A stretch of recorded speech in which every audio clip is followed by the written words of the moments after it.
In the name of Allah, most gracious and ever merciful. बिस्मिल्लाह अर्रहमान अर्रहीम। आज मैं अपनी इस वीडियो में एक ऐसे मौजू पे बात करना चाहता हूँ जो मौजू है कि इंसानी शख्सियत क्या है, इंसानी शख्सियत को कैसे मालूम किया जा सकता है और मुख्तलिफ़ अंदाज़ हैं इस शख्सियत को मालूम करने के।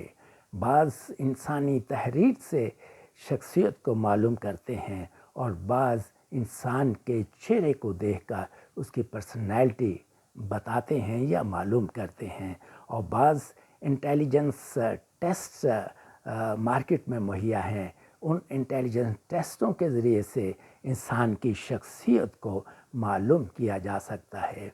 लेकिन आज मैं अपनी तहकीक और तजर्बे से जो मैंने बात साबित की है कि मैं इंसान के गुड नेम से, जो इंसान का डॉक्यूमेंटेड नेम है, उसके ज़रिए से मैं उसकी शख्सियत जो है वो वाज़े करूँगा या बताना चाहता हूँ।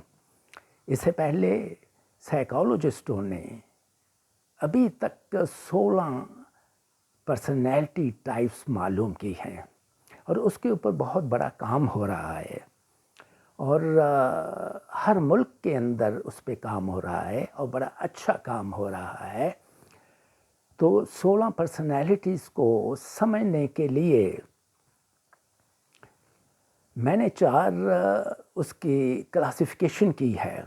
तो पहली क्लासिफिकेशन के अंदर 4 शख्सियात को मैंने दाखिल किया है और उसका नाम है एनालिटिकल पर्सनैलिटीज़। यानी उनका बुनियादी मकसद किसी भी चीज़ का तजज़िया करना होता है। वो शख्सियात की बुनियादी उनका एक एस्पेक्ट है कि वो तजज़िया करने वाली पर्सनैलिटी होती है। इसके बाद दूसरी क्लासिफिकेशन में 4 शख्सियात आती हैं, उनका नाम मैंने डिप्लोमेट पर्सनैलिटी रखा है। यानी उनकी बुनियादी जो ख़ुसूसियत है वो ये है कि वो सालसी का किरदार अदा करती है बुनियादी तौर पर। इसके बाद तीसरी क्लासिफिकेशन ये है और उसका नाम है सेंटिनल पर्सनैलिटीज़। सेंटिनल पर्सनैलिटीज़ वो होती हैं जो 24 घंटे या अपने ज़्यादातर वक्त में चौकस रहती हैं, अपने दाएं बाएं नज़र रखते हैं, कोई वाक़या तो नहीं हो रहा, जहाँ उनकी मदद की ज़रूरत होती है वहाँ वो फौरी तौर पर वहाँ मदद के लिए पहुँच जाती हैं। तो ये उनका काम है सेंटिनल पर्सनैलिटीज़ का। इसके बाद चौथी क्लासिफिकेशन जिसमें 4 पर्सनैलिटीज़ आती हैं और वो एक्सप्लोरर पर्सनैलिटी कहलाती हैं। यानी उनका बुनियादी मकसद नई से नई चीज़ को मालूम करना है, मार्केट के अंदर नए से नए रुझान को मालूम करना है, नए ख़यालात को मालूम करना है, नई जिद्दत पैदा करनी है, तो वो एक्सप्लोरर पर्सनैलिटी कहलाती हैं। तो 16 पर्सनैलिटी को मैंने 4 क्लासिफिकेशन के अंदर आसानी से समझने के लिए बयान की हैं।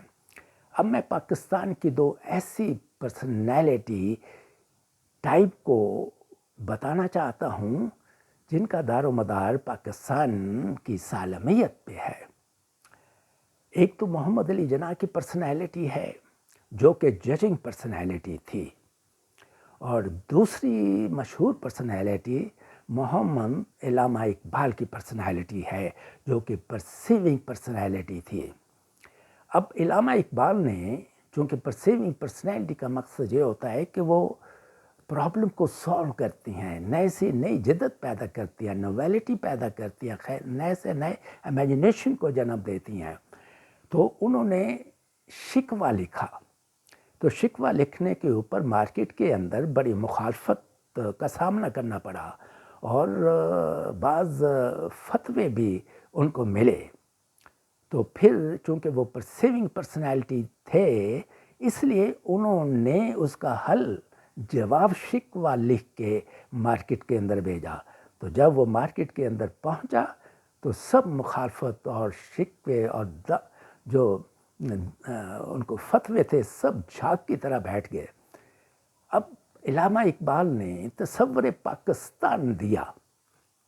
اب تصور پاکستان جب دیا، ایک نیا تصور دیا، تو علامہ اقبال چونکہ ججنگ پرسنالٹی تھے، اس لیے انہوں نے اس تصور کے اوپر فیصلہ لیا، ججنگ پر فیصلہ لیا، اور اس فیصلے کے اوپر انہوں نے جو کام کیا اس کو عملی شکل دے کے دکھا دی، پاکستان بنا دیا۔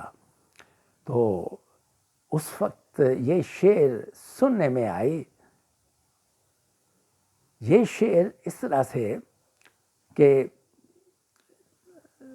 دنیا ہوئی حیران اے قائد اعظم، دنیا ہوئی حیران اے قائد اعظم، تیرا احسان تیرا احسان۔ اب پاکستان کی ڈور یہ تو نوجوانوں کے ہاتھ میں ہے، اور یہ بات حقیقت رکھتی ہے کہ قوموں کی اصلاح نوجوانوں کے بغیر نہیں ہو سکتی، قومیں ایسے نہیں بنا کرتی۔ اب پاکستان نوجوان نسل کے ہاتھ میں ہے، اب دیکھتے ہیں نوجوان نسل پاکستان کو کس طرف لے کے جاتی ہے۔ اب میں نے اپنے تجربے میں، اپنی تحقیق کے اندر پرسنالٹی میں نے انسان کے گڈ نیم سے معلوم کی۔ انسان کا گڈ نیم، اس کا ڈاکومنٹڈ نیم جو ہے، اگر انسان دنیا کے کسی کنارے پہ موجود ہے، وہ کسی بھی فیلڈ کے اندر کام کر رہا ہے، کسی بھی شعبے کے اندر وہ اپنی پرفارمنس دکھا رہا ہے، اس کا گڈ نیم اگر میرے پاس آ جائے تو اس گڈ نیم سے میں اس کی شخصیت معلوم کر لیتا ہوں، اور اس شخصیت کے 4 میجر اسپیکٹ مجھے معلوم ہو جاتے ہیں، اور پھر وہ بیان کر کے اس کو میں بھیج دیتا ہوں، اور اس کے جو ریمارکس آتے ہیں وہ 90% اور 100% ہوتے ہیں، اور ان کا ایک لاسٹ جو میسج یا ریمارک آتا ہے وہ یہی ہوتا ہے، how did you do it, آپ نے یہ کیسے معلوم کر لیا۔ یہی اسی فیلڈ کے اندر، اس ریسرچ کے اندر میں پائنیئر بھی ہوں، ایکسپرٹ بھی ہوں۔ کوئی دنیا کا شخص خواہ چاند پہ ہو، مریخ پہ ہو، یا دنیا کے کسی کنارے پہ ہو، اس کا گڈ نیم چاہے کس طرح کا نام ہو، ہندی میں ہو، انگلش میں ہو، فرانس میں ہو، کسی بھی زبان میں ہو، وہ مجھے آپ پہنچا دیں تو میں اس کے اوپر اپنی تحقیق کے ذریعے سے، اپنے علم کے ذریعے سے، جس علم کا نام میں نے رکھا ہے معجزاتی science, that is my knowledge of miracle science, اس کے ذریعے سے میں اس کی شخصیت کے جو ڈومیننٹ 4 فیکٹر ہوتے ہیں وہ معلوم کر لیتا ہوں اور اسے بتا دیتا ہوں، اور وہ حیران ہو جاتے ہیں یہ کیسے معلوم کر لیا۔ اب میں یہ چاہتا ہوں کہ یہ چھوٹی آرگنائزیشنیں، یہ بڑی آرگنائزیشنیں کہ جو مینیجر ہیں، ڈائریکٹر ہیں، اگر ان کے پاس اپنے جو ورکر ہیں ان کی پرسنالٹی کا ڈیٹا اگر ان کے پاس موجود ہو تو میں سمجھتا ہوں کہ اس آرگنائزیشن کی پرفارمنس اور اس کی ایفیشنسی بہت زیادہ 100% بڑھ سکتی ہے۔ تو اسی کے ساتھ میں اپنی اس ویڈیو کی گفتگو کلوز کرتا ہوں، اور آپ کا انتہائی مشکور ہوں کہ آپ نے میرے ان خیالات کو بڑے تحمل سے سنا۔ شکریہ۔